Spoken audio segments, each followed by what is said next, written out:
हमारे जो चाचा रहे हैं उनका मेहरारू इतना मार दिया, बेलना लाए, उनके चोट वोट लग गया, इन्ना गाले वाले में हॉस्पिटल में भर्ती है। हमारा वीडियो आपके बीच में ना जा पावा दिया है।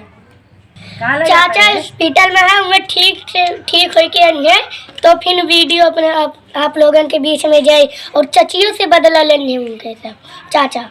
और हम बात करें चाची से, मार बेलना आपकी चाची को लेटा दे, वो नहीं हॉस्पिटल में जन्ने बहुत ड्रामा होगा उनके। आपकी हॉस्पिटल में जन्ने जैसे हमारे चाचा का भेज दिए हैं। हरामखोर नालायक, हरामखोर बदतमीज, हमारे चाचा का घसीट के पूरा घर में मारे है। बेलना गैया पड़ गया है, नचकुलीन चुटाई गया है, खून फाड़ फूट गया है।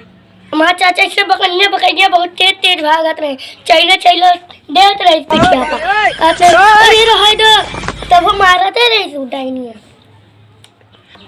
आप लोग के बीच में 2-3 दिन में वीडियो की नहीं आई। चैनल का सब्सक्राइब करा, लाइक करा और कमेंट करा। वीडियो